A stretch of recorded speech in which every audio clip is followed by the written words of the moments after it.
예, 글로벌 인재 포럼 2011의 네 번째 특별 세션 사회를 맡은 포스코 경영연구소 소장 김준환입니다. 이 세션에서는 미래 자본주의와 상생의 교과서 저자들로부터 배운다라는 주제에 대해 발제와 토론이 있겠습니다. 상생은 오늘날 자본주의 경제에서 가장 중요한 화두 중 하나입니다.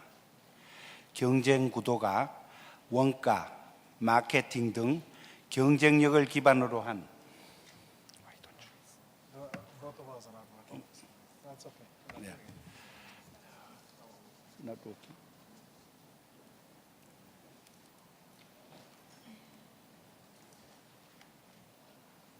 translation?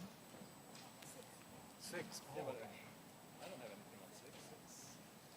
오케이. Oh, yeah, now it's mine is working on six. 예. Does it work? Yes, testing. 오케이. 예, 그럼 상생은 오늘날 자본주의 경제에서 가장 중요한 화두 중 하나입니다. 경쟁 구도가 원가, 마케팅 등 경쟁력을 기반으로 한 개별 기업 차원에서 기업을 둘러싸고 있는 이해 당사자 모두가 포함된 기업 생태계 간의 경쟁으로 전환되고 있기 때문입니다. 이에 현 정부는 대중소기업 간 상생 협력을 활성화하기 위해 동반성장위원회를 설치 운영하고 있으며 이명박 대통령께서도 지난 8월 15일 경축사를 통해서 한국 경제 및 사회의 새로운 패러다임으로 공생 발전을 대내외에 천명하신 바 있습니다. 오늘 이 세션에서 상생 협력이 가속화될 수 있는 훌륭한 대안들이 도출되기를 기대해 마지 않습니다. 이 세션에서는 두 분의 발제자와 역시 두 분의 패널을 모셨습니다. 그리고 80분의 시간이 배정되어 있습니다. 두 분의 발제자께서는 각각 25분씩 발제해 주시고 이어서 패널 두 분으로부터 각각 7분 내지 8분씩 지명 토론을 듣도록 하겠습니다. 이어 플로어로부터의 질의응답 순으로 진행하도록 하겠습니다. 그럼 먼저 파울 놀테 교수로부터 From shared growth to focused growth towards an alternative model for regional and global development라는 제목의 주제 발표를 듣도록 하겠습니다. 놀테 교수님은 디셀도르프 대학을 졸업하신 후 미국의 존스 홉킨스 대학교와 독일의 밀레펠트 대학교에서 각각 석사와 박사학위를 취득하셨습니다. 현재 베를린 자유대 역사학과 학과장 및 교수로 재직 중이시며 대학에서의 학문 활동뿐만 아니라 독일의 연방정부나 주정부에서 다양한 자문 활동을 수행하고 계십니다. 저서로는 종교와 시민사회, 민주주의 개론 등 다수가 있습니다. 특히 2006년에 발간된 교수님의 저서 Modernity at Risk는 위험 사회와 새로운 자본주의라는 제목으로 한국어로 번역되었는데 이명박 대통령께서 지난해 설 연휴 시 청와대 수석비서관을 비롯한 전 직원에게 읽어보라고 권유하신 책입니다. 그럼 파울 놀테 교수님을 박수로 모시도록 하겠습니다.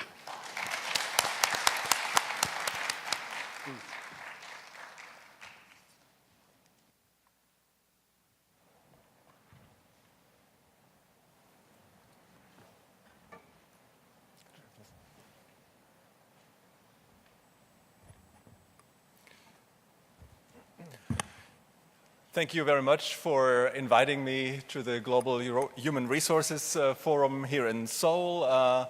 It's really an honor and a pleasure to be able to speak here in this forum and to be with you. It is not just that I want to share my knowledge and my insights with you, but it is also a great chance for everyone, at least I feel so, for everyone coming from Europe or from the larger Old West, including Europe and North America, to learn from and about Korea. And I'm sure when I'm back home in Germany in a few days, I will be able, at least to some very small degree, also to serve as an ambassador back home of what's happening here in Korea, in your very fascinating and dynamic country.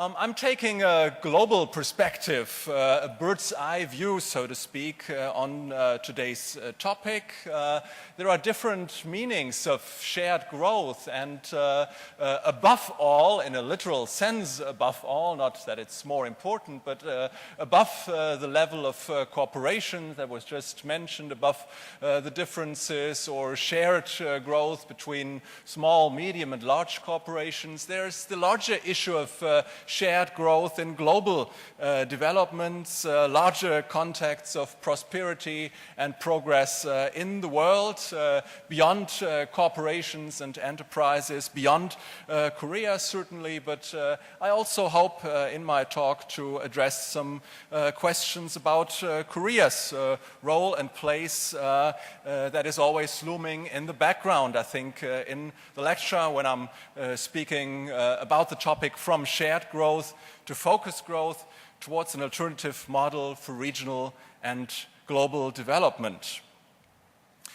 Well, not long ago, Seoul was host to the G20 meeting in November 2010, just a year ago, and some of you may have attended the G20 meetings or surrounding activities. And during the G20 meeting, or as a result of this, the so-called Seoul Consensus, the Seoul Development Consensus, was established that highlighted the concept of shared growth in a global world, and this was already happening, as you can imagine, in November 2010 against the backdrop of the world's global financial and economic crisis that had hit the world in the fall of 2008 and then continued into 2009. So there was a search ongoing for a new concept of global development in the light, in the face of the crisis that had emerged, and the Seoul Development Consensus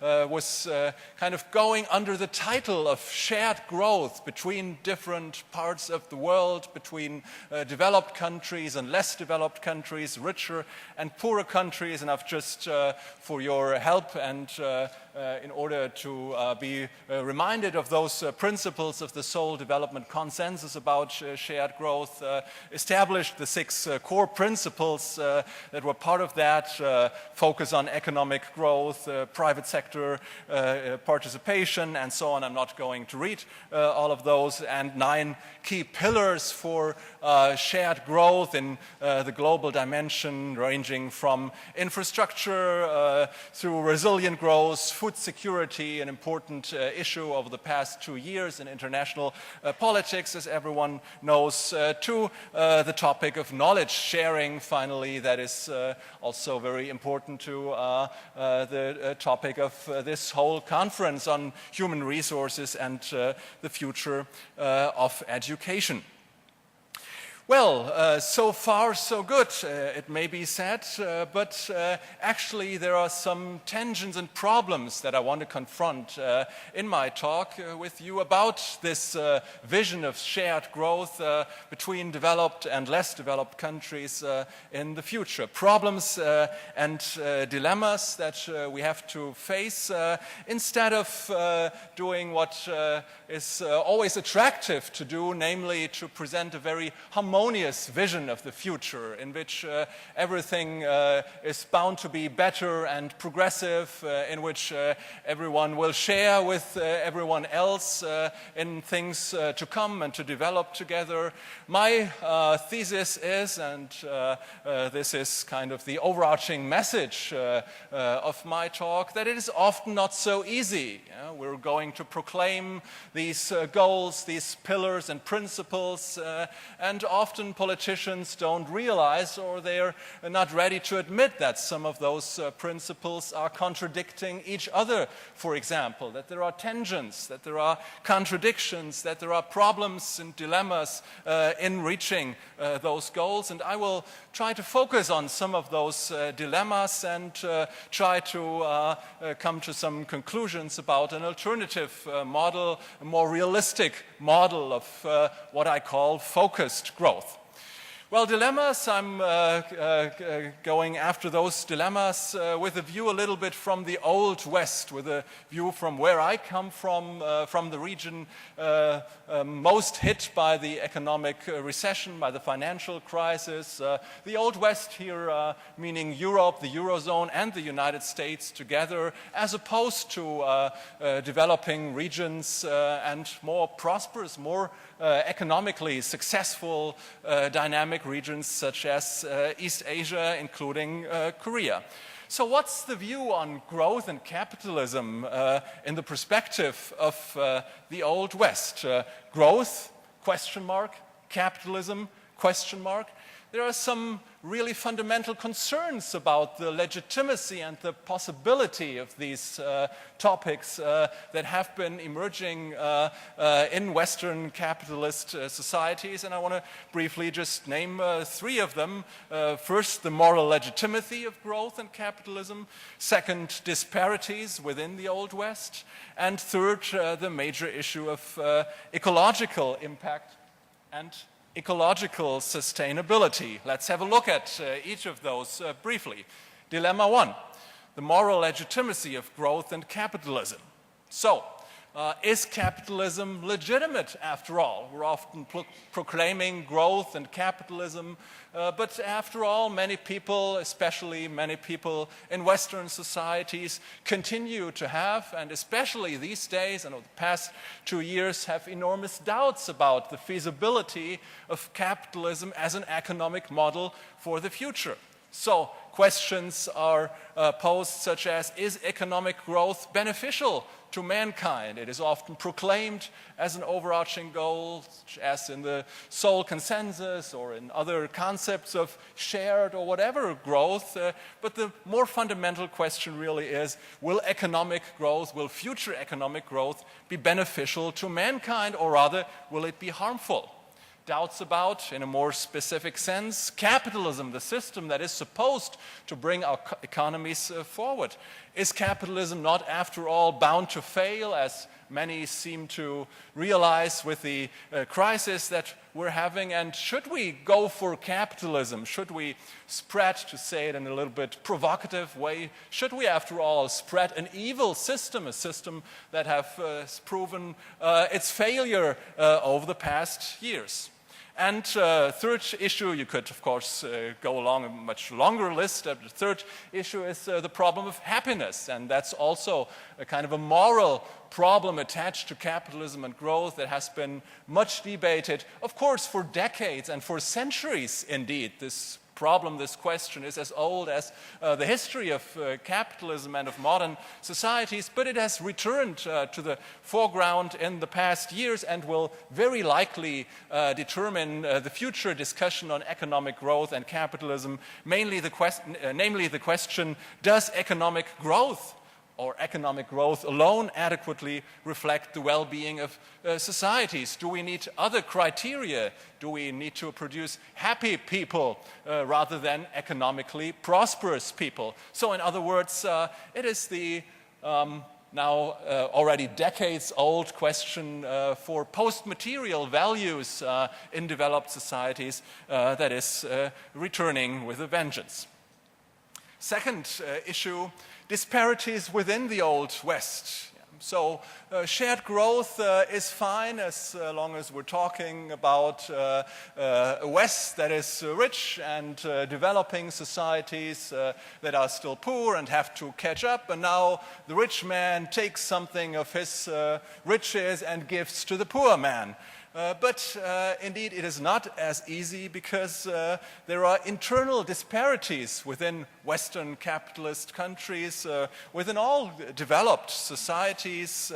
And so the question is not so much often in the first place, how do we share our growth, but how about the situation of growth and prosperity within our own country? Yeah? Before we're going to distribute something, to share something, what about our own wealth in this situation of crisis? Should we not, rather than share growth, rather consolidate our own turf? And much of that actually is happening in the past 2 or 3 years, especially in the last year or in past month in the Eurozone, when we see how much Europe and the United States also is becoming preoccupied with its own economic problems. And that situation always means that there is less attention for problems outside, for problems in the developing world. We have to care for our own business first, and after that, only after that, we're going to share growth perhaps with others if anything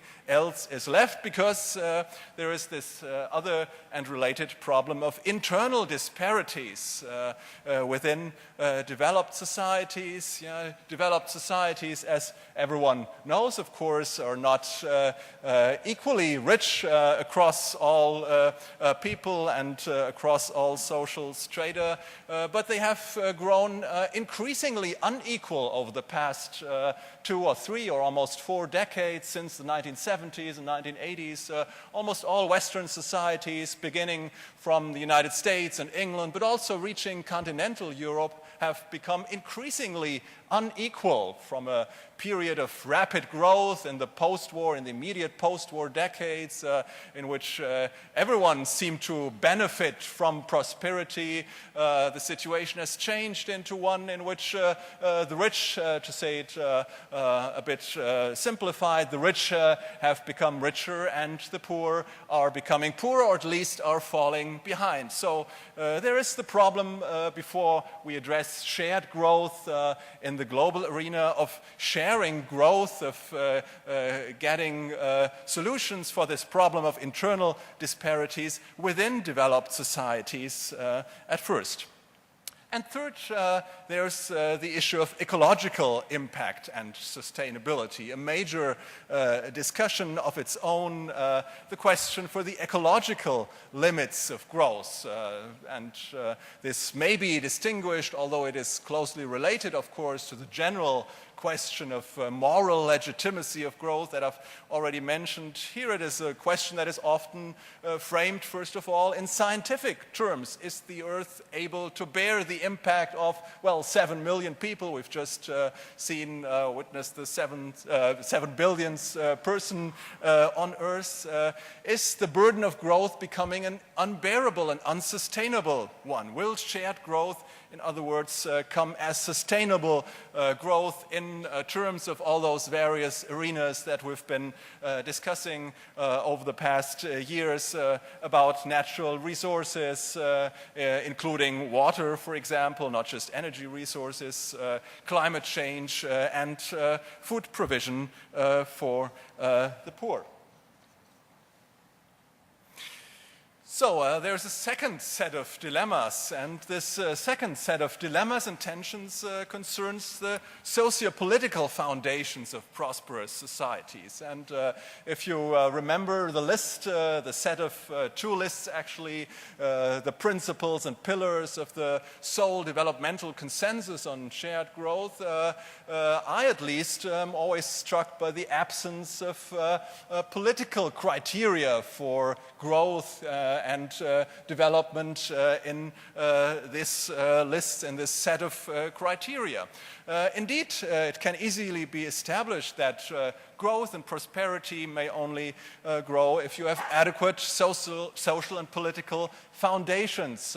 Prosperity is not just a product of capitalism, but of embedded capitalism, of capitalism embedded in a wide context of stable societies and stable political regimes. And so I've put here first security, personal security, prosperity, and individual freedom and autonomy. And that, again, is linked to three major issues: effective structures of governance, integrated civil society, and human rights and democracy. And all three of those are major prerequisites for achieving growth and shared growth in developing countries in the future.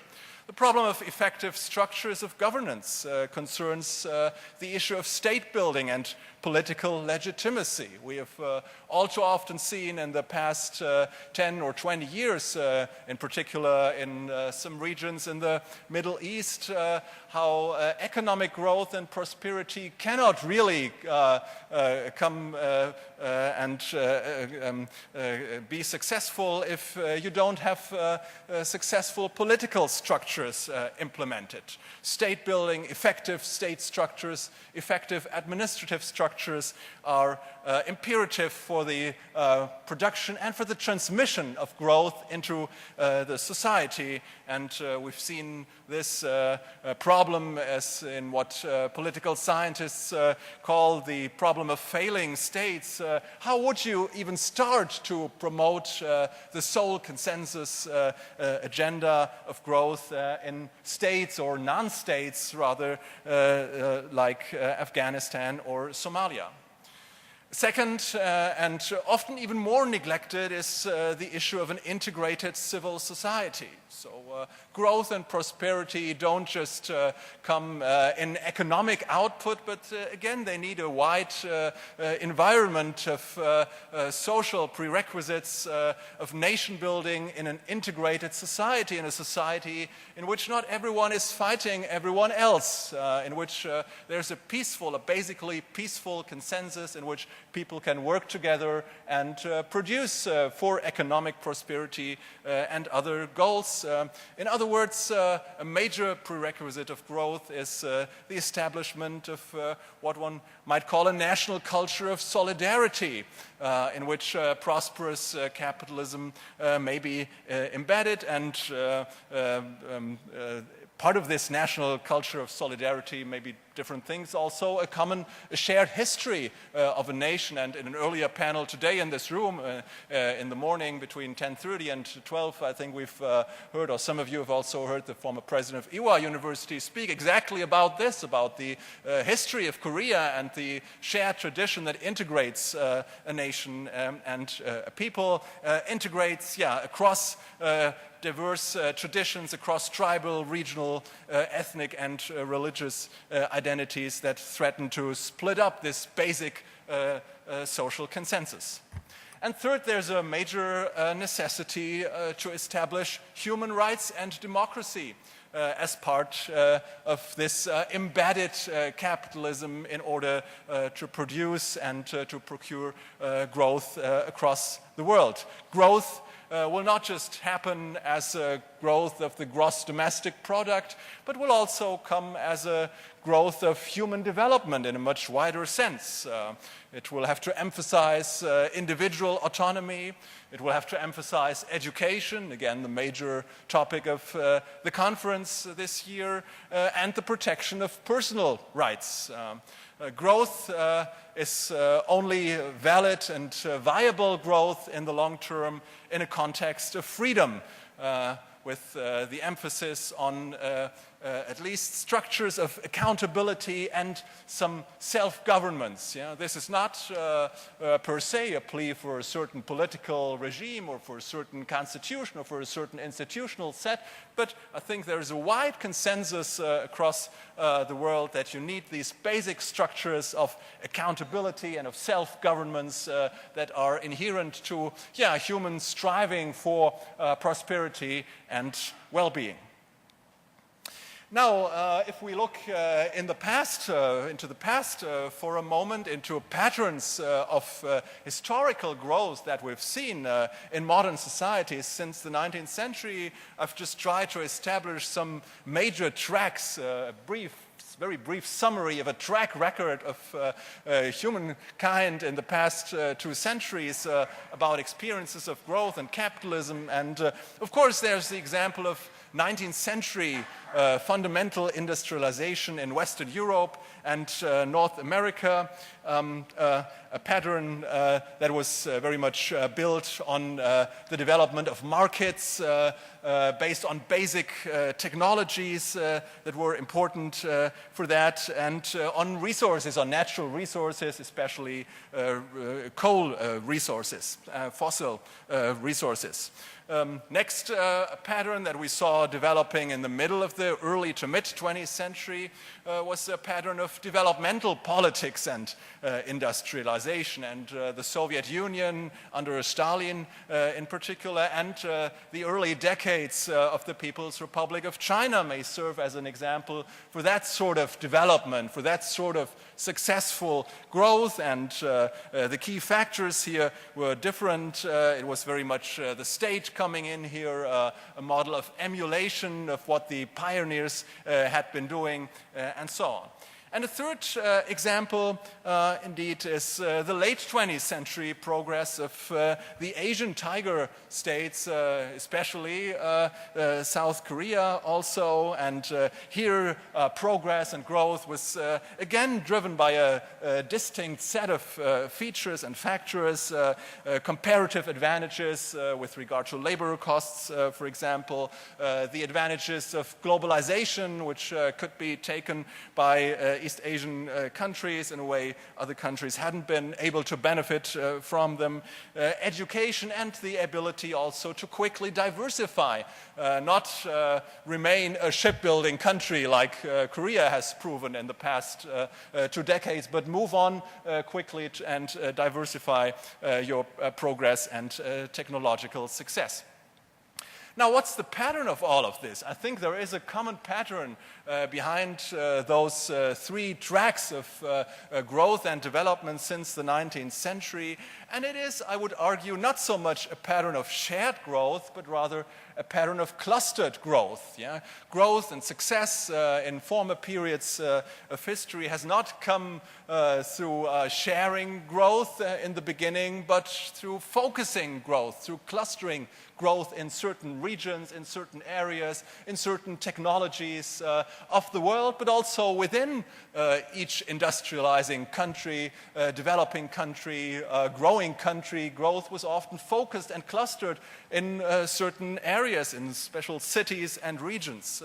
So this pattern has always been, and you can already guess that my argument it will also likely be in the future, much more a pattern of clustered growth, of a core development plus infrastructure pattern. Yeah? You have a core and you have a development of good infrastructures that also link the peripheries to this rapidly developing core.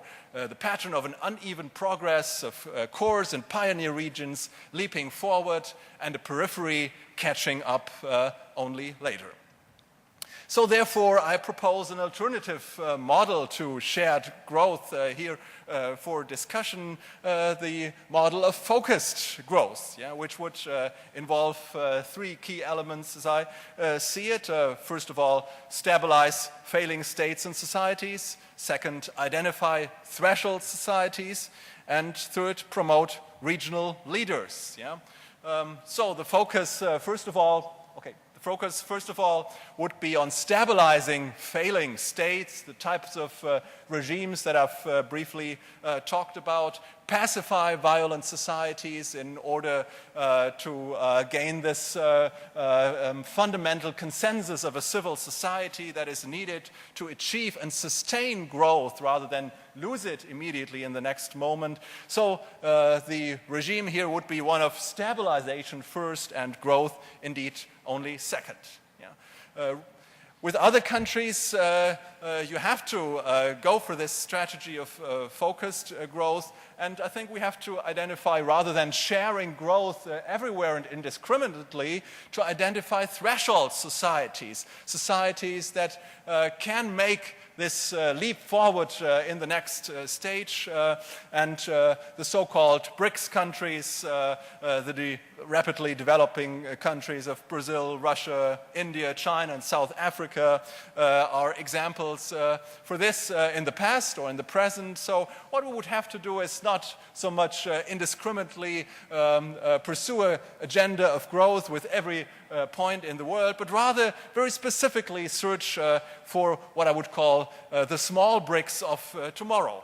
And in connection with this, we would have to identify and promote regional leaders, leading countries, that is, not so much persons are addressed here, promote regional leaders in the sense that they can be magnet or locomotive countries for their respective regions, and come into a role in which they may promote regional networks rather than global dependencies on, in a hierarchical system in which, in a traditional hierarchical system, say the United States would command initiative and distribute wealth across the world. So South Africa, Turkey in the Middle East, or Indonesia in Southeast Asia, I think, would be examples for this regional leaders that may develop into the future, into such magnet or locomotive countries. Well, all of this amounts to massive challenges for the Old West, which I will just briefly touch. The West has to do his homework and clean up at home massive problems of sovereign debt and of recession in the Eurozone and in the United States. The West has to confront its own mental challenge of regaining a friendly view of capitalism and markets, a differentiated, friendly view of capitalism and market, and it has to make a step further in decentering its own worldview and define a place for itself in a new global economy. And with this, I'd like to close and thank you for your attention.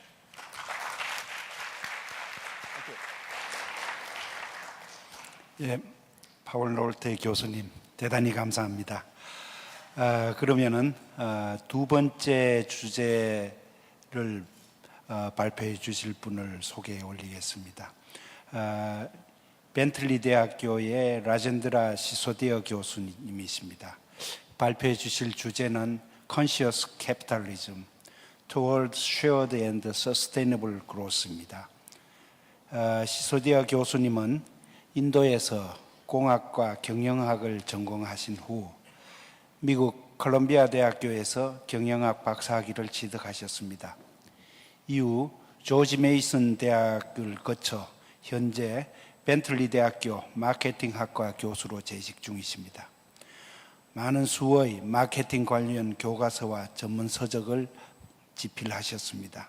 특히 2007년도에 발간된 Forms of Endearment는 그 이듬해인 2008년도에 우리나라에서 위대한 기업을 넘어 사랑받는 기업으로라는 제목으로 번역 출간되었는데 이 책 역시 이명박 대통령께서 금년 초 개최된 대기업 총수들과의 간담회에서 읽어보실 것을 권유한 책입니다. 그럼 시소디아 교수님의 발표를 듣도록 하겠습니다. Please.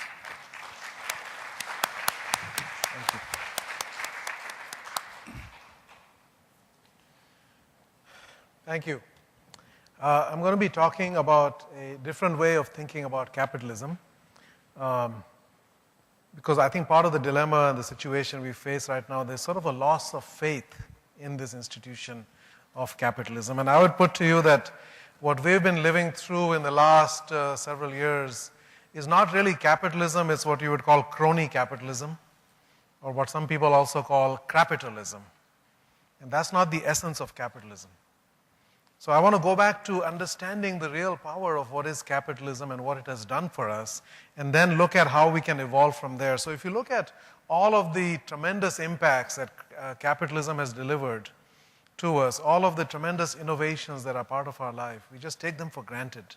But there's extraordinary things that have happened.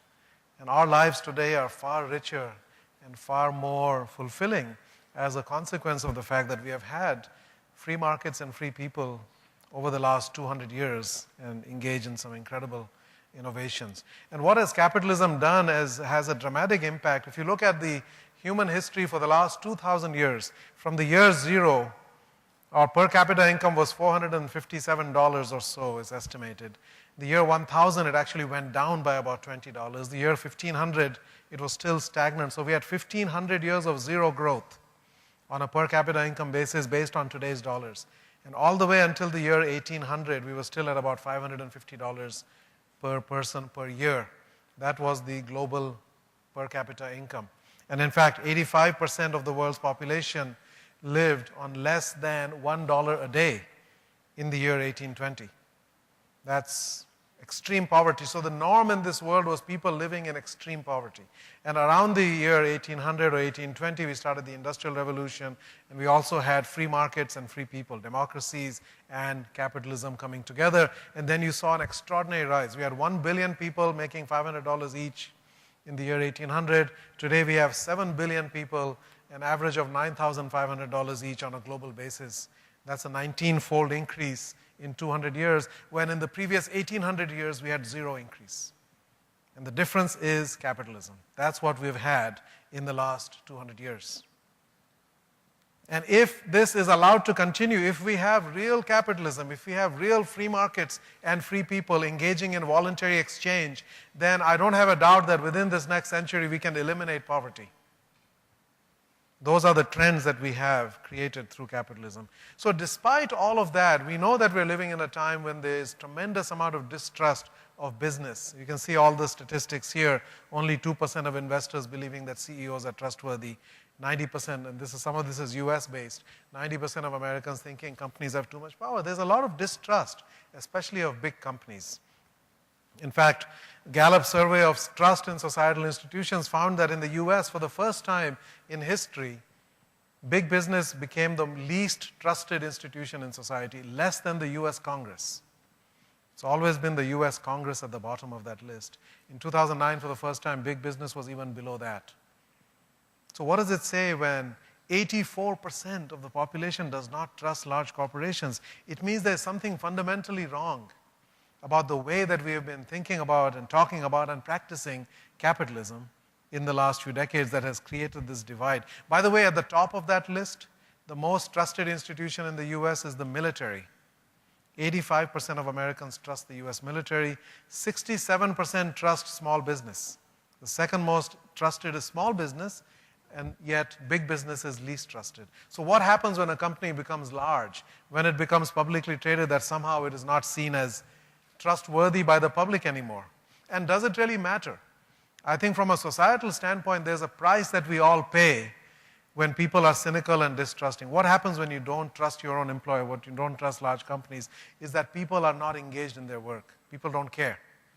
You're not getting the full benefit of human productivity and human capacity for innovation when people are disengaged in their work and they don't trust. So an absence of trust creates a climate in which we really cannot innovate, cannot be creative, and we all suffer as a consequence of that. The question is, why has this happened? Why do we have this growing divergence between business and society, especially when it comes to large business? And I think the explanation in part is that people have changed dramatically. We are changing so fast we don't even realize it. And yet businesses have not kept up. And these changes have been very dramatic since the year 1989. What happened in 1989? Some of you heard Francis Fukuyama talk about his book, right? I mean, he wrote the book, The End of History. What was the end of history in 1989? You're from Berlin, right, Paul?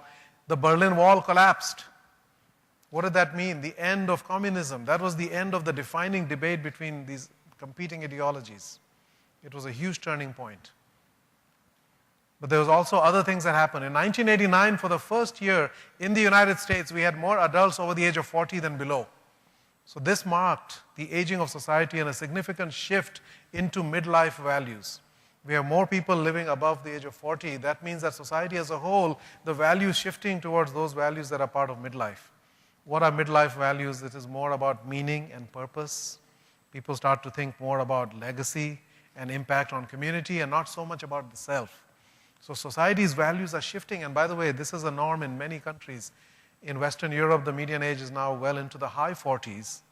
In the US, it's 43 now. In Japan, is well into the 50s, and I suspect that Korea is probably somewhere around there as well. So these are societies that are well into midlife and beyond.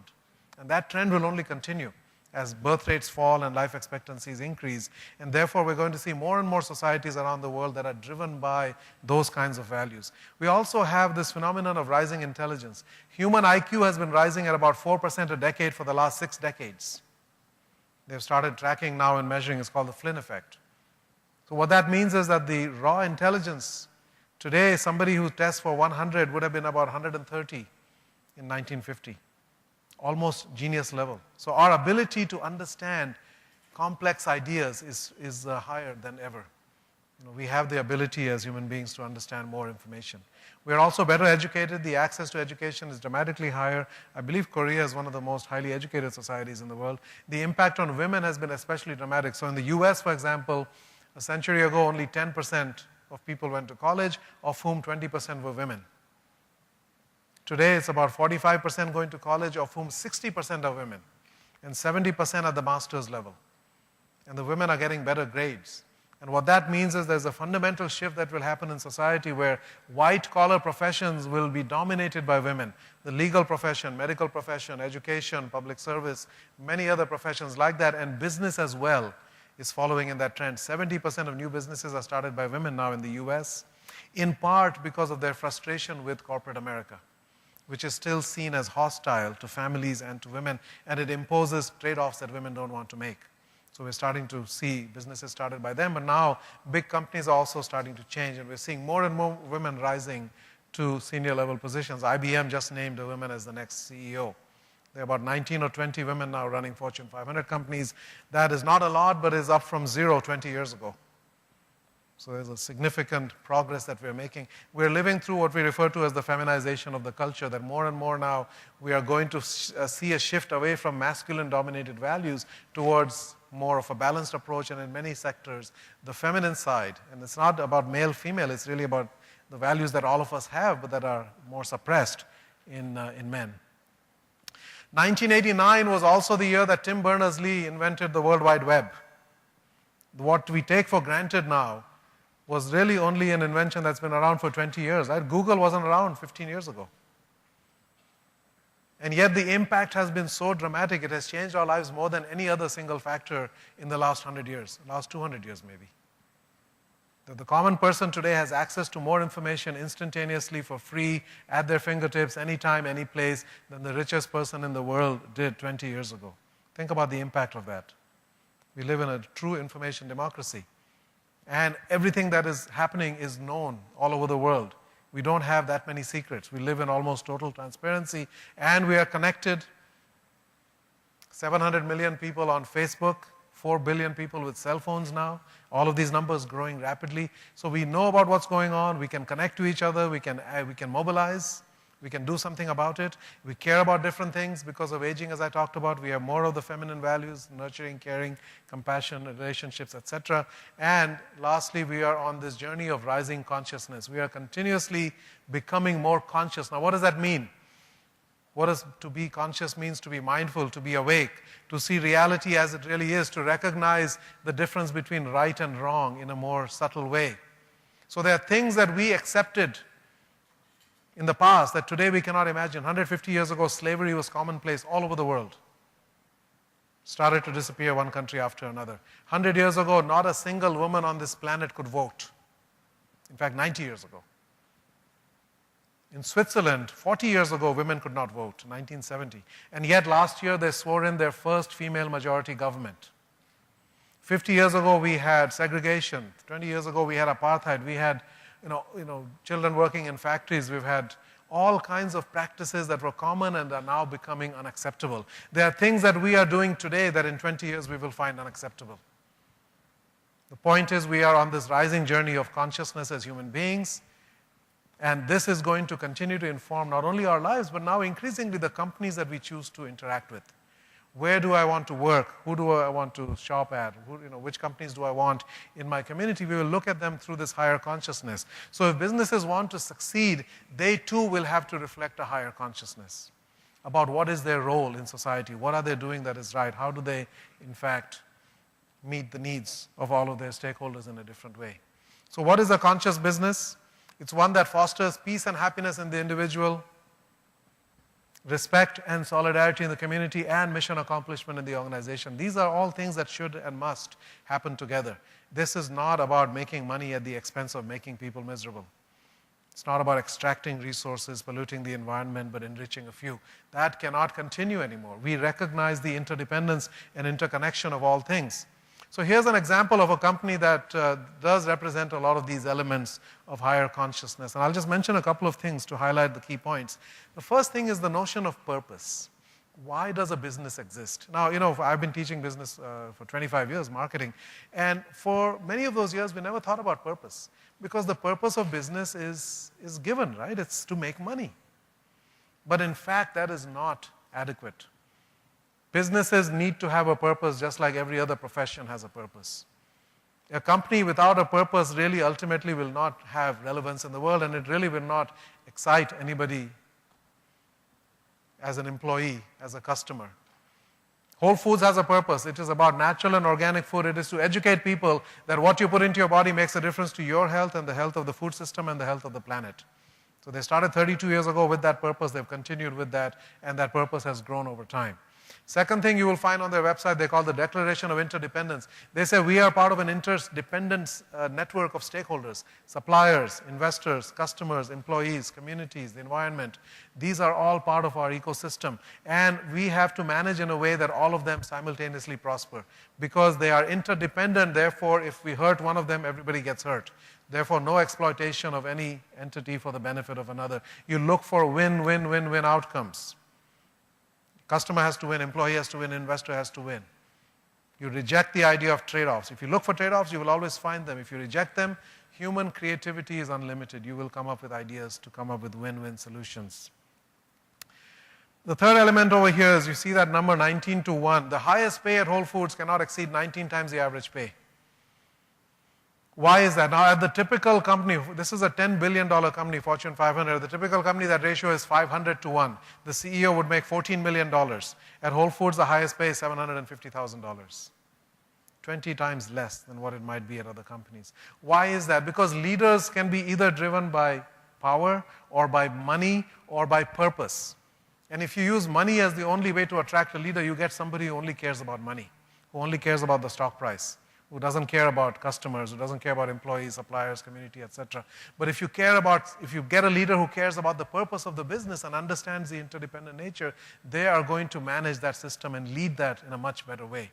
So they have found that they get better leaders by paying modestly at the top, while paying their frontline people much better. Okay, that's a big difference. Frontline people are paid well, people at the top are relatively modestly paid. There are many other things about this company. By the way, in a 10-year period, 1,800% returns to investors. So while they're paying their employees well, they're paying their suppliers well, they're doing all these other things, but they're also making a lot of money for investors, and that is true of all of these kinds of businesses. So Whole Foods represents the 4 tenets of what we now call conscious capitalism, the sense of starting with higher purpose. Why do we exist? Why do we need to exist? Second is stakeholder alignment or stakeholder orientation, so that you look to balance and align and integrate the interests of all of the stakeholders, society, partners, investors, customers, employees. Conscious leadership that is driven by purpose. It is not command and control. It is not carrots and sticks. It is about mentoring, motivating, developing, and inspiring people. And lastly, culture. A culture that is built on love and care and transparency and authenticity and trust and empowerment and so forth. Those are the elements that are common to these kinds of companies, and that's what gives them their tremendous strength over time. And let's go back to that question. When John Mackey started Whole Foods, he said, can you build a business on love? He said, I look around and I find that most businesses have a tremendous amount of fear in them. There's tremendous stress in business. And does it have to be that way? When I first went to the US, did that my 5 minutes? Wow. When I first went to the US, I saw this chain. Sorry? 7? 7 minutes? Okay. Thank God it's Friday. Why do we have a restaurant called Thank God It's Friday? So I asked my American friends, I said, I thought you'd go to church on Sunday. Why are you thanking God on Friday? But it's obvious, right? You make it through the week somehow. So people hate their work. Somehow they live for the weekend. But what happens? Friday comes, they go and they have parties. Saturday comes, Sunday. Then what happens? Sunday night. Oh, God. Oh, God, it's Monday, right? And in fact, there's a statistic, the Dalai Lama said this at a conference I was at. He said, heart attacks are highest on Monday morning. Come on, cannot be true. It is true, look it up. Google heart attack Monday morning. You'll find heart attacks go up like this Monday morning. Why is that? Because our work is literally killing us. It is so stressful. People don't like what they're doing. They don't like their bosses. They don't like the way they're treated. They don't care about the business that they're in. They have no passion for it. And that's no way to live. Work is the number one driver of human happiness. And yet for most people, work is meaningless. And worse than meaningless, it is stressful and harmful to them. So wouldn't it be great if we could say, thank God it's Monday? That would be nice, right? But even maybe that's not ideal, because that means your weekend was terrible. So maybe we should say, thank God it's today. Every day should be great. Doesn't matter if it's weekend or not. So we looked at a number of companies that people described using all of these words, compassion, love, caring, etc. That's the book, Firms of Endearment, companies that people love. And these are the publicly traded companies in that list. And we expected that because they pay their employees so well and they pay their suppliers well and their customers are well treated and the environment, they have a positive impact and so forth, that maybe the returns to investors are not that great. Maybe they're average. But in fact, what we found was these companies outperform. Now we have 15-year data. The book shows 10-year data. It was 9-to-1 outperformance. In 15 years, it's actually 10.5-to-1 outperformance. These companies are making a lot more money while they're also making a lot of people happy. It's not at the expense of people and suppliers and communities and the environment. It is simultaneously harnessing all of those and creating value and wealth all around. We also compared, by the way, these companies to the companies from good to great, and I don't have time to go into the numbers, but you find that these companies dramatically outperform good to great, even though good to great companies were picked only on the basis of financials. If anybody's read that book, you know that they picked 11 companies based upon which ones outperformed the stock market by at least 3-to-1 over 14 years. And that list included Philip Morris, one of the world's biggest tobacco companies. And we said, well, how is that a great business? Is that business having a positive impact on the world? How do you define greatness? It matters. So we define greatness in a different way. Maximize the total value that it creates. It has to enhance the health and well-being of society, brings joy, fulfillment, sense of meaning, makes the world a better place. Because the fact is that businesses create and destroy many kinds of wealth. It's not just financial. It is social, it's intellectual, it's cultural, it's emotional, it's spiritual, it's physical health of human beings, it's the environment. All of these are impacts that we have. There are no main effects and side effects. There are only effects. These are all the effects. You have to own them. If you're Philip Morris, you have to own the fact that you made profits, but also that life expectancy goes down 15 years. That 6 million people will die this year from tobacco, 1 billion people will die this century from tobacco, and every year governments are spending $650 billion on healthcare related directly to tobacco. That is part of your net impact. That's how we have to evaluate a business. What's your net impact? Okay, purpose is very important because people are not engaged in their work and they're more engaged in volunteering for nonprofits because that is feeding their spiritual hunger. So we have to care about purpose. Purpose is extremely important. It's the difference we're trying to make in the world, drives everything we do. It matters to all stakeholders. It's a reason for being, but that goes beyond making money, and yet it results in making more money than you ever thought possible. Some examples of that: Southwest Airlines, Google, organize the world's information, make it accessible. REI, which is an outdoor equipment company, reconnect people with nature. We are losing our touch with nature. The more we have electronic technology, our kids are spending 52 hours in front of a screen and 30 minutes every week in nature. Their passion and their purpose is reconnect you to nature. Teach you how to go hiking and camping and all of those kinds of things. These are the stakeholders. We use the acronym SPICE. Each of them, there's tremendous challenges, but there's also tremendous opportunities. So we can look at the society level, all of the 4 billion people still living on less than $2 a day. We can create peace and prosperity through commerce. Tremendous opportunities there. True partnering with with suppliers and others, investments that make a difference while also making money, customers who are not treated as just consumers but actually as human beings whose needs have to be met, and employees who are engaged and so forth. You must have conscious leaders. You cannot have a conscious business without conscious leaders, and these are some of the characteristics of conscious leaders: purpose-driven, spiritually evolved, systems thinkers. Culture is extremely important. It's far more important than strategy. Somebody said this at our last conference: culture eats strategy for breakfast. Yeah, these are some of the elements of conscious cultures that we have talked about. We use the acronym TACTILE to describe them. So in summary, in closing, I know I'm out of time, conscious capitalism as a philosophy, as a way of doing business is very practical. It just works. It works far better in so many ways. Right? It creates all kinds of, it creates financial well-being, it creates emotional well-being, etc. And why does it work? It comes down to something very simple at the core of it. These companies operate with lower gross margins, but they end up with higher net margins. They pay their suppliers well, they pay their employees well, therefore gross margins are lower than they could be, but then they save on the next elements: SG&A, selling costs, general costs, administrative costs. Their marketing costs are dramatically lower, sometimes 90% less. Their HR costs are dramatically lower because the employee turnover is much lower, so recruitment and training costs are much lower. And at the same time, their engagement and passion and commitment, we look at 28% of average employees are engaged at companies. In these companies, 97% are passionately committed. There's a huge difference in performance. So lower marketing costs, much lower HR costs, greater engagement, lower legal costs. They operate in a system of trust, lower administrative costs. These companies are largely self-organizing, self-managing, and self-motivating. You don't need to have managers telling people what to do. They know what to do. And they also have very low executive compensation costs because they're paying their people at the top reasonable amounts of money, not crazy amounts of money. It makes a big difference. You know that executive compensation accounts for 160% of net profits at companies? So much of the money goes directly to executives. Far greater resilience in tough times. So we have a real opportunity, those of us who are alive today,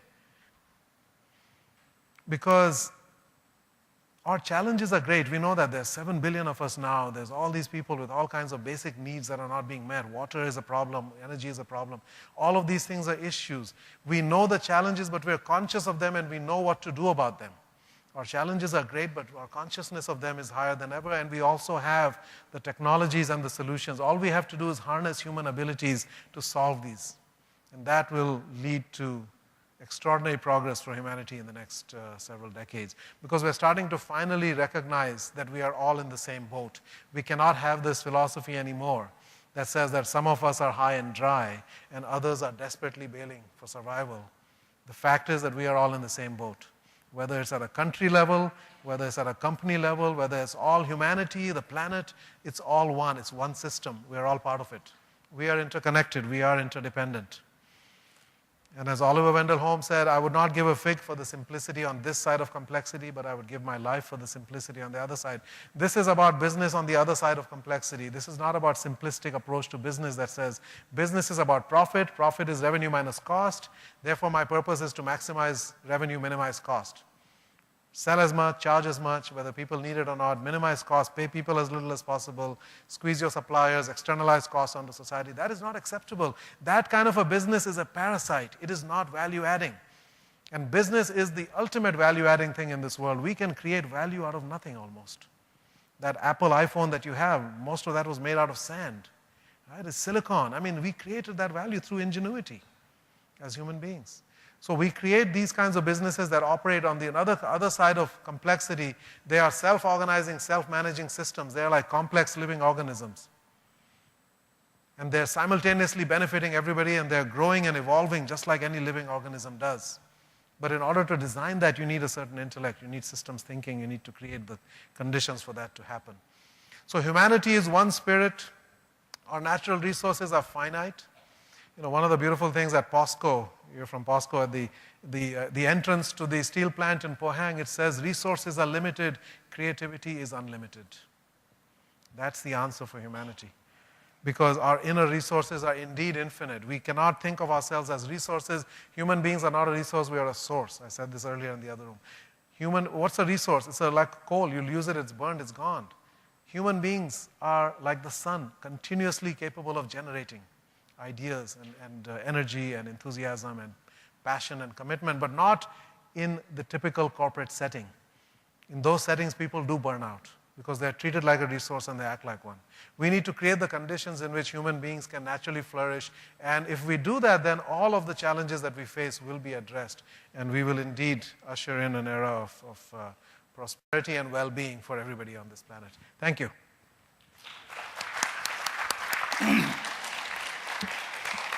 예, 미국 밴더빌트 대학교에서 경제학 석사 학위를 그리고 동국대학교에서 행정학 박사 학위를 취득하셨습니다.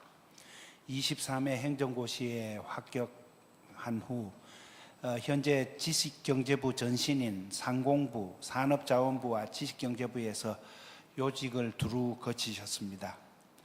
2009년 지식경제부 무역투자실장을 역임하신 후 지금까지 대한상공회의소 상근부회장으로 재직 중이십니다. 그럼 이 부회장님의 토론을 듣도록 하겠습니다. 네, 감사합니다. 먼저 앞에 주제 발표를 해주신 파울 롤테 교수님하고 시소디아 교수님의 발표에 대해서 간단히 언급을 하고 제 말씀을 드리도록 하겠습니다. 파울 롤테 교수께서는 아마 정치학이나 이 경제학자로서의 자본주의의 위기, 그리고 지금 최근의 경제 성장이나 자본주의에 대해서 근본적인 의문을 갖고 있으면서 이런 여러 가지 불평등 문제, 그래서 결국은 집중적인 성장이 필요하다는 이런 이 거시 경제 쪽에 말씀을 해주셨고, 시소디아 교수께서는 마케팅 전공이시기 때문에 이런 주로 자본주의에서도 기업의 여러 가지 불신 문제, 그리고 또 자본주의가 또 기여하는 문제, 그리고 개인은 진화하지만 기업은 그렇게 따라가지 못한다. 그래서 결국은 인적 자원이 아주 중요하다는 이런 말씀으로, 그래서 요약을 해서 깨어있는 의식 있는 자본주의를 말씀을 해주셨습니다. 대체로 많이 공감을 하면서 제 의견을 말씀을 드리겠습니다. 최근에 자본주의에 대해서 새로운 논의가 많이 있습니다.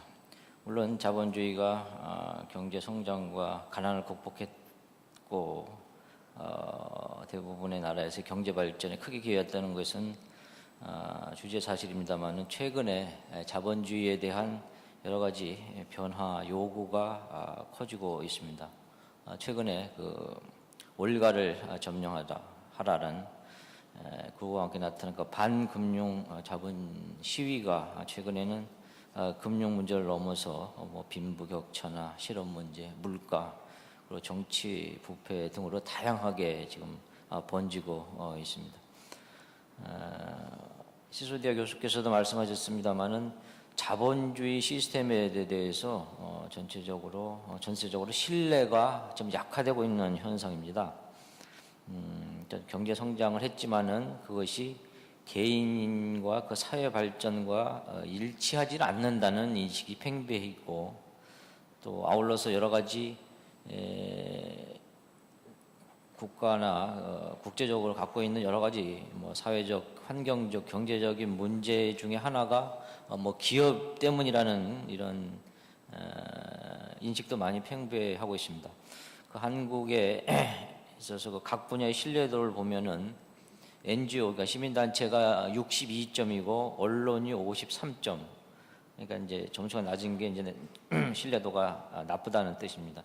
정부는 50점, 기업은 46점 이래서 기업이 가장 신뢰도가 낮은 것으로 이해를 하고 이런 조사가 있습니다. 그래서 특히 또 더군다나 한국은 최근에 여러 가지 실업 문제, 비정규직 문제, 대중소기업 양극화 문제 등으로 해서 사회 불만이 증가를 하다 보니까 기업에 대한 불만, 그리고 자본주의에 대한 불만과 변화를 요구를 하고 있습니다.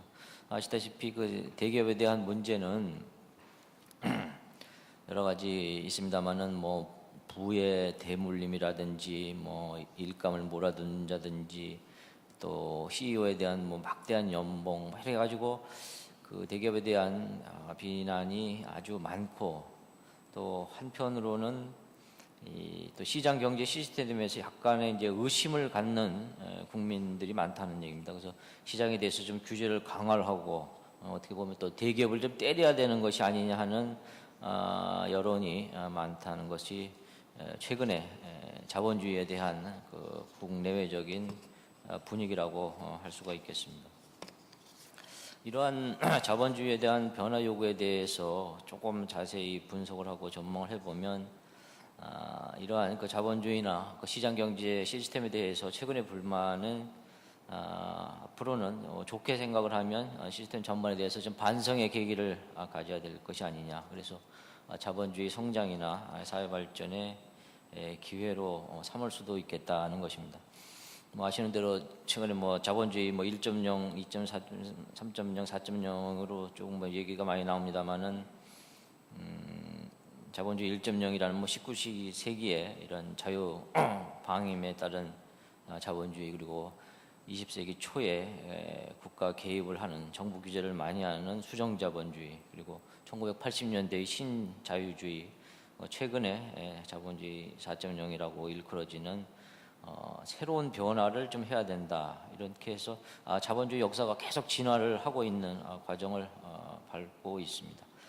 그렇지만은 좀 다소 조금 경계를 해야 될 사항도 있습니다.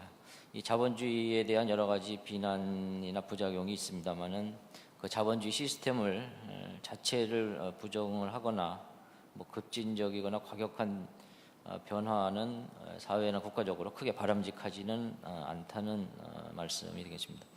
특히 그 기업의 역할에 대해서 이윤을 추구한다는 그 본연의 목적을 부정해서는 안 되겠다는 얘기입니다. 또 최근에 반대기업 정서가 또 뭐 그냥 반기업 정서로 이렇게 확산이 되면서 뭐 기업가 정신도 퇴조가 되고 투자가 감소가 되고 경기가 또 침체가 되고 일자리가 감소하던 이런 나쁜 쪽의 순환이 이루어져서는 국가적으로 크게 마이너스가 될 것이라고 생각을 합니다. 또 아시는 대로 한국의 경우에는 얼마 전 서울시장 선거도 있었습니다만 내년에 총선 대선과 아울러서 포퓰리즘적인 정책이 이렇게 많이 양산될 우려도 있습니다. 이런 과정에서 기업에 대해서 쭉 교수님들이 말씀하셨기 때문에 기업에 대한 대응을 좀 말씀을 드리겠습니다. 기업도 여러 가지 사회 변화를 인식을 하고 좀 책임 있는 노력을 해야 된다는 것을 이해를 하고 있습니다. 첫 번째로는 소비자의 신뢰를 구축을 해야 됩니다. 그래서 소비자 신뢰가 확보가 돼야지 기업이 지속적으로 성장을 하고 이윤 창출에 직접적인 영향을 미칠 것입니다. 그리고 기업들은 그 윤리 경영이나 투명 경영을 실천을 하고 또 나아가서 기업의 사회적 책임 활동을 강화를 할 필요가 있겠습니다. 기업의 사회적 책임이라면 최근에 뭐 그 기부 문화에 대해서 많이 언론에서도 취급이 됩니다만은 미국의 경우에는 그 개인 기부가 한 81%고 법인 기부가 한 19%입니다. 근데 한국은 개인 기부가 되게 적은 것 같지만 이제 64%고 법인 기부가 36%입니다. 아주 특이한 것은 일본이 개인 기부가 한 22%밖에 안 됩니다. 그래서 한국이 개인 기부가 아주 적은 나라 같지만 64%나 되기 때문에 일본보다는 되게 큰 비중을 차지하고 있고, 근데 물론 이제 한국에서의 비난은 법인으로서 기부하는 것보다는 대기업의 총수들이 개인 자격으로 좀 기부를 해야 되지 않느냐 이런 사회적인 요구가 있는 것으로 알고 있습니다. 오늘 주제가 상생이기 때문에 최근에 대기업 중소기업 간의 상생 노력에 대해서 정부에서도 그리고 또 민간에서도 동반 성장에 대해서 활발하게 논의가 되고 있습니다. 그래서 뭐 최근에 대기업에 대한 비난도 많이 있습니다만은 조금씩 나아지고 있는 단계이고, 이것을 너무 이렇게 또 정치권에서는 표를 의식을 해서 뭐 중소기업 적합업종을 법제화한다든지 강제적으로 하는 것보다는 한 1, 2년 정도를 계속 자율적으로 대기업 중소기업이 생태적으로 조금 협력하는 체계를 유지시키는 것이 바람직하다고 생각을 하고 있습니다. 아울러서 그 CEO의 역할이 아주 중요합니다. 그래서 한국이 그 대기업의 비중이 큰 나라이기 때문에 대기업의 문화를 좀 개선하기 위해서는 재벌 총수의 좀 인식 변화가 좀 필요할 것 같습니다. 결론적으로는 사회 구성원 각자 책임이 강조가 돼야 되는데 개인은 그동안에 그 인터넷 뭐 이런 것이 발달이 돼서 개인들의 접점이 확대되고 있지만은 사회 불만 표출의 도구로 사용하기보다는 개인 발전 수단으로 좀 활용을 해야 되겠다. 그리고 기업은 경제 성장의 가장 중요한 주체로서 책임이 많이 요구된다는 얘기입니다. 특히 정부나 정치권에서는 개인이나 기업이 성장할 수 있는 토대를 잘 마련을 해서 국가는 그 교육 투자를 확대한다든지 인력 개발한다든지 이런 기업하기 좋은 환경을 조성을 해서 사회 전체적으로 사회적인 통합과 사회적인 안전망을 갖춰야 될 필요가 있다고 생각을 합니다. 네, 감사합니다. 네, 감사합니다. 이동근 부회장님. 이어서 윤여선 교수님의 토론을 듣도록 하겠습니다. 윤 교수님은 고려대학교를 졸업하신 후 미국 미시간 대학교에서 경영학 박사학위를 취득하셨습니다. 이후 미국 라이스 대학교와 한국의 이화여대 교수를 거쳐 현재 카이스트 경영대학원 마케팅학과 교수로 재직 중이십니다. 그럼 윤 교수님께 토론을 부탁드리겠습니다. 반갑습니다.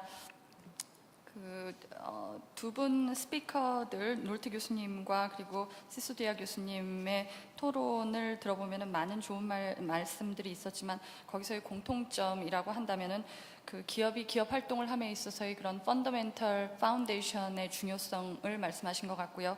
두 번째로 기업이라는 것이 혼자 살아갈 수 있는 그런 독립된 그 생명체이기보다는 다양한 이해관계자들과 그리고 거시 환경과 교류하는 그런 인터디펀던트한 그런 릴레이션십을 갖고 성장해야 되는 그런 객체이다라는 거에 대한 중요성을 말씀하신 것 같습니다. 저 우리나라 상황에 비추어 가지고서는 좀 저는 해석을 해볼까 합니다. 우리나라 같은 경우에는 얼마 전 언론에서도 얘기했었지만 저희들이 10년대까지만 하더라도 북한보다도 더 사실은 못 살았던 그런 국가에서 지금 이만큼의 성장을 갖다가 저희들이 가져온 데에는 저는 대기업 중심의 사실은 그 기업 활동들이 상당한 공헌을 했다라는 것은 부인할 수 없는 그런 사실일 것 같습니다. 근데 이런 대기업 위주의 그 승자 독식으로 대변되는 대기업 위주와 그리고 빠른 성장을 갖다가 저희들이 가져오는 데 있어서 저희들이 경험하게 되는 그런 부작용들도 굉장히 만만치 않았다. 그 부작용들이 특히 최근에 들어서 굉장히 많은 다양한 형태로 그리고 다양한 이해관계자들 사이에서 나오고 있는 것이 현실이 아닌가 싶습니다. 그래서 제가 생각하는 것은 뭐냐면 대기업들에 있어서 그동안에 있어서의 프로핏 모델 자체가 좀 바뀌어야 된다. 그러니까 지금 대기업들이 바로 이러한 상황으로 올 수 있었던 것은 바로 이들에게 있어서의 그런 이윤 창출, 프로핏 창출에 있어서의 모델이 어떤 코스트 리더십을 통한 그 프로핏 모델을 가지고 있었기 때문이다. 그래서 이런 그 코스트 리더십을 갖다가 가져가기 위해서 저희들 어떤 이콜로지컬한 임팩트를 갖다가 강구하고 그리고 기업이 사회에 가져야 되는 이런 모럴 오블리게이션을 갖다가 저희들이 그 상실함으로써 해서 장기적으로는 결과적으로 대기업들이 경영 활동하는 데 있어서의 경영 환경이 악화되는 것으로 지금 표출이 되고 있다라고 생각을 합니다. 예로서 종업원과 퍼블릭에 있어서의 불신 그리고 다양한 형태로 나타나는 양극화 그리고 경제 위기 등으로 대표되는 그런 악화들이 혼자만 살려고 했었던 기업이 더 이상 혼자도 살지 못하고 그리고 가치 부진을 경험하는 그러니까 동반 상승이 아닌 반대의 개념인 동반 하락으로 저희들이 지금 보여지고 있다라고 봅니다. 저는 이렇게 표현을 하고 싶습니다. 그 좋은 농부 같은 경우에는 사실은 농작물을 갖다가 기르는 거에 초점을 두기보다는 그 농작물이 자라야 되는 토양을 다지는 토양의 그 질을 갖다가 상승시키는데 먼저 힘을 쏟는다라고 얘기를 합니다. 저희 일본에서의 그런 그 기적의 사과, 뭐 여러분들 많이 아마 언론에서 보셨을 겁니다. 거기에서도 보시다시피 이 기적의 사과가 나아질 수 있었던 것은 바로 사과 자체를 갖다가 어떻게 하면은 잘 기를 것이냐에 보다는 그 사과가 자라날 수 있는 그 토양에 있어서의 질을 근본적으로 개선하는 것을 통해서 기적의 사과를 낳았듯이 저희 기업들도 역시 마찬가지 이제부터는 이러한 코스트 리더십을 통한 그런 프로핏 모델보다는 기업이 활동하고 있는 이 그 경영 환경을 갖다가 개선함으로써 해서 프로핏을 갖다가 창출해야 되는 그런 모델로 저희들이 전환이 필요하지 않을까 싶습니다. 그럼으로써 해서 저희들 이런 저희들 토양의 기본인 경영 환경과 토양의 기본인 그 종업원들 그리고 협력사들 사회의 모든 구성원들의 어떤 경제적 그리고 정신적 그런 웰빙과 더불어서 모티베이션을 통해 가지고서는 저희들이 프로핏을 창출하는 그런 전략적 투자의 개념으로 저희들이 생각을 해야 될 것 같습니다. 그러니까 저희들 기업들이 지금 상생이다, 저희들 동방성장이다 이런 말에 있어서 저항심을 갖다가 드러내는 것이 이것이 쉐어링의 의미로 저희들이 착각을 하고 있기 때문이 아닌가 싶습니다. 그래서 쉐어링이 아닌 바로 본인들이 보다 나은 그 경영 환경을 만들어서 더 높은 프로핏을 갖다가 창출할 수 있는 그런 경영 환경 개선을 위한 전략적 투자의 개념으로 그 의식을 갖다가 전환하는 것이 지금 필요하지 않을까 싶습니다. 그래서 저희들 이러한 그 방향 전환을 위해서 제일 중요한 것은 물론 기업인들의 마인드 변화가 가장 중요하다라고 할 수 있을 겁니다. 그래서 부의 재분배가 아닌 이것은 동장 성장이고 동반 성장을 위한 투자의 개념으로의 전환을 갖다가 가져와야 되고 저는 그것이 가져와지고 있다라고 믿고 있습니다. 활발하게 지금 많이 토론이 되어지고 있고 또한 저희 이동근 부회장님께서도 말씀하셨듯이 요즘에 월스트리트 사태들 평균 그 임원들이 가져가는 그런 임금이 보통 그 직원들이 가져가는 임금에 있어서의 500대 1의 비율을 갖다가 가져감으로써 해서 지금의 사태를 갖다가 나왔고 아까 시소디아 교수님 말씀하셨듯이 홀푸드 스토어 같은 경우에는 바로 그런 그 임원들이 가져가는 그런 임금이 평균의 19배를 갖다가 넘어가지 못하는 그런 상한선을 갖다가 두는 것으로 건강한 모델을 가져가는 것을 보기만 해도 저희들 기업인의 마인드는 굉장히 많이 바뀌고 있다라는 것은 저희들이 볼 수 있습니다. 하지만 아직도 모든 기업인들의 마인드가 그렇게 바뀌어 나가고 있는 것 같지는 않습니다. 그 정부와 중소기업이 바로 그 동반성장 모델, 상생의 모델을 갖다가 대기업에게 얘기할 때 대기업들이 일부 하는 얘기 중 하나가 바로 아랫목도 아직 뜨거워지지 않았다라는 표현을 합니다.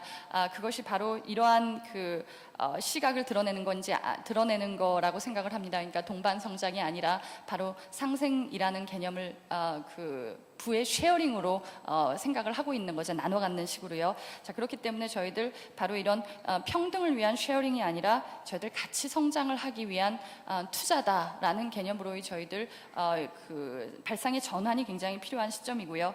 두 번째는 이미 그 생각은 바뀌어 나가고 있는 기업인들에게 저희들이 주어야 되는 메시지인 것 같습니다. 뭐냐면 이분들께서 지금 바뀌어 나가야 된다는 것은 다 알고 있으면서 사실은 그리고 저희들 굉장히 학계에서도 많이 하는 얘기고요. 정부에서도 많이 하는 얘기지만 전략적으로 그럼 어떻게 이것을 갖다가 엑스큐트 해야 될 것인가에 대한 메시지들은 저희들이 많이 던지고 있지 못한 것 같습니다.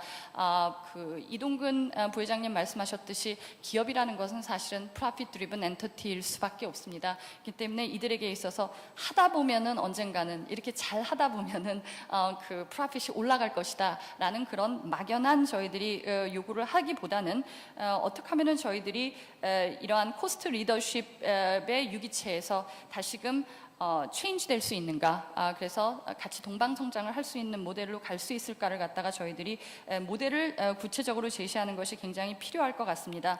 또한 우리나라 대기업들 같은 경우에는 바로 이런 스타벅스나 홀푸드 같은 기업들처럼 처음 태동기서부터가 바로 이러한 새로운 모델을 가졌던 기업들하고는 상당히 다릅니다. 그러니까 본인의 모습에서 지금 바뀌어 나가야 되는 거기 때문에 사실은 한두 개 일관성 없는 그런 체인지로는 효과성을 발휘할 수가 없고, 전략적이고 체계적으로의 저희들 변화를 갖다가 가져가야 되기 때문에 더욱더 이러한 전략적 가이드라인이 굉장히 필요하지 않을까 싶습니다.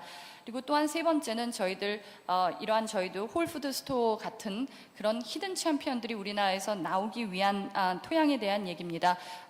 뭐냐면 저희들 그런 말 많이 합니다. 하버드 비즈니스 스쿨, 월튼 스쿨 이런 MBA 출신들은 왜 벤처 기업, 자기만의 기업을 갖다가 만들어 나가는 그런 도전 정신을 갖고 있는데 왜 우리나라 MBA들은 대기업에서 와서 다시 대기업으로 MBA를 마치고 돌아가느냐.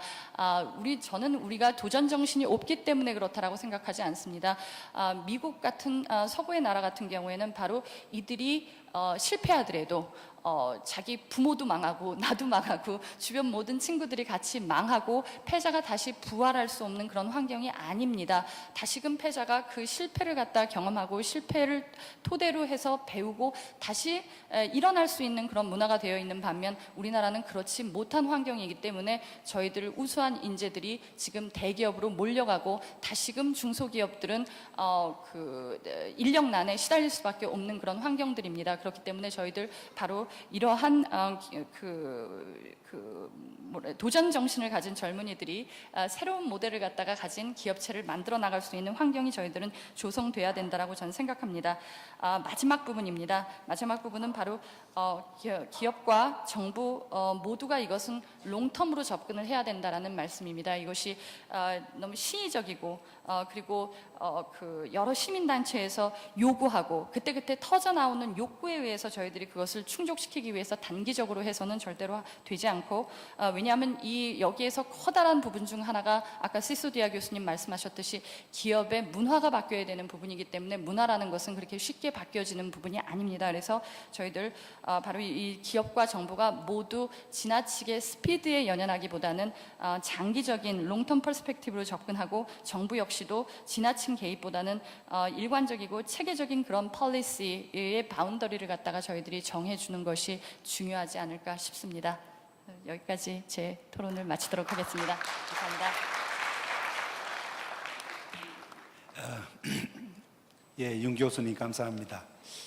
시간이 지금 예정된 시간은 거의 다 되었습니다만 그래도 여기 끝까지 자리를 지키고 계시는 플로어의 여러분들께서 질문을 두 분만 받도록 하겠습니다. 먼저 소속가 성함을 말씀하신 후 질문 또는 의견을 아주 짧게 컴팩트하게 말씀해 주시기를 당부드리고, 혹 특정 발표자나 패널에게 질문하실 경우에는 미리 그 대상자를 말씀해 주시기 바랍니다. Thank you. I'm Ji Ho Kim, doing business. I'm an investor doing business as a synergy investor. I have a question addressed to Dr. Sitsodia. I got the impression that your message is that align yourself with God, align your cooperation with God, Tao or the infinite spirit or infinite intelligence, whatever you like. I'd like to know what it is your religious affiliation is, and so that I can gather what is your greatest source of your inspiration. And I'd like to know whether you have any message of wisdom, religious wisdom, so to speak, you would like to share with us. Thank you. 한 분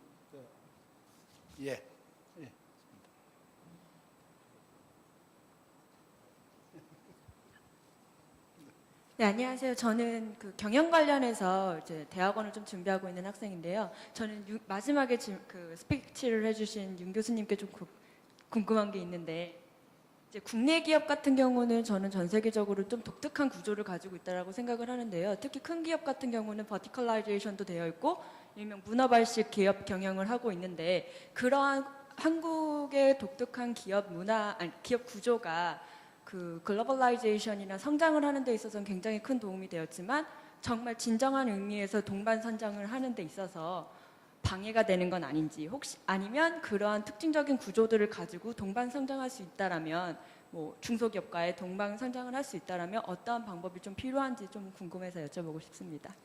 예, 그럼 두 분 다 질문이었는데 답변을 듣도록 하겠습니다.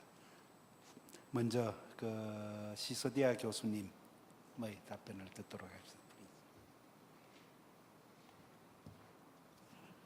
Okay. Very interesting question.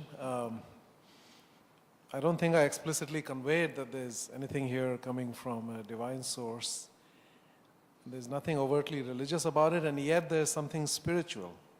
So when you talk about meaning and purpose and why people start to think about that, that means that they are thinking about something beyond this life. They're thinking about something beyond this existence. So I refer to that as a spiritual hunger that human beings have. That we're not just an accident, a biological accident that appeared and then disappears. So there is some of that. You know, that hunger is universal. It doesn't align with any one religious tradition. I think it's a universal thing for human beings. You know, there are many religions. They're all ultimately, there's a lot more common than there is different. But I do think that it makes sense to align your work with something deeper and more meaningful, ultimately. And therefore, what we are starting to look at now is ancient traditions, whether it's the Indian tradition, the Confucian tradition, the Judaic tradition, that there's a lot of wisdom there that we have ignored. And there are things that thousands of years ago people thought about that are still relevant. So we're actually doing a series of conferences around the world. The next one is coming up in India in January. It's called Practical Wisdom. And it is about harnessing the ancient wisdom of India. 5,000 years old. There are many things that were written about and talked about that are very relevant for today's leadership and for today's management and business challenges. So I think, and that's been looked at, as I said, in multiple traditions. So I do think that as human beings, we should not reject things that are part of our heritage. There's a lot of wisdom that has accumulated over centuries. And what is most important is not what we thought about in the last few years, but also what has been around for a long time, because if it has endured that long, that means there is something there. So we should simultaneously look for new thinking, but also not reject some of the old thinking, which is rooted in tremendous wisdom. By the way, in Asia especially, this is now true because most business in Asia for the last several decades was done simply copying the Western model. And now we're recognizing that there's something inherently deep in the traditions here that has relevance for modern business. 예, 이어서 윤여성 교수님. 굉장히 심플하지 않은 사실은 이슈입니다. 말씀하셨듯이 그 대기업들에 있어서, 특히 우리나라 대기업들에 있어서의 지금 그 규모의 형제나 에피션시를 이룸으로써 해서, 그리고 또 코스트 리덕션을 갖다가 가져가는 모델로 성장하는 데 있어서 성장을 굉장히 국제적으로 경쟁력이 있었고요. 근데 말씀하셨듯이 그것이 지금 중소기업, 어떻게 보면은 중소기업이 지금 있느냐 없느냐 얘기가 나올 정도로 굉장히 열악한 상황으로 몰아가는 그런 환경을 갖다가 나왔다라고 생각을 합니다. 거기에 대한 솔루션이라고 하면은 굉장히 많은 것들이 얘기될 수가 있으면서도 또 현실적으로 굉장히 어려움이 있으리라고 봅니다.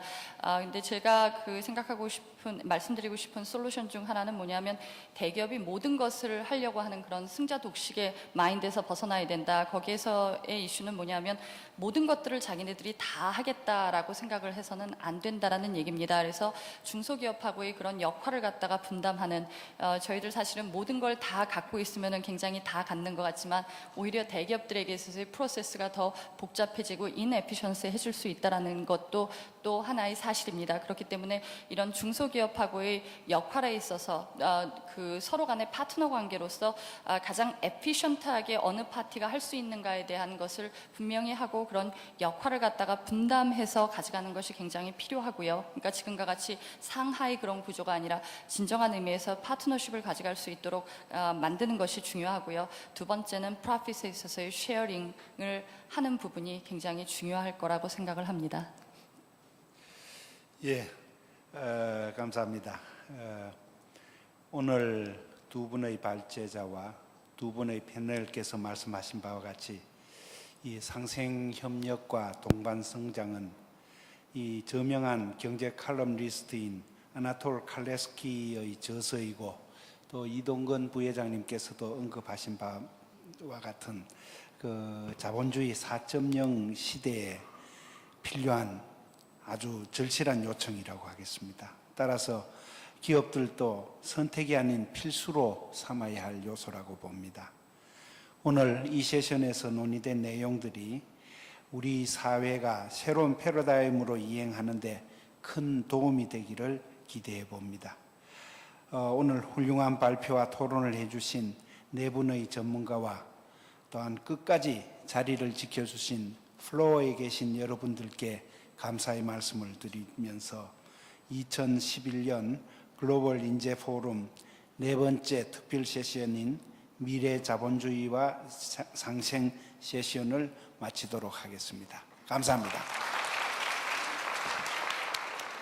네, 수고해주신 김준환 소장님과 연사 토론자분들께 다시 한번 감사드립니다. 이것으로 글로벌 인재 포럼 2011 오늘의 모든 순서를 마치도록 하겠습니다.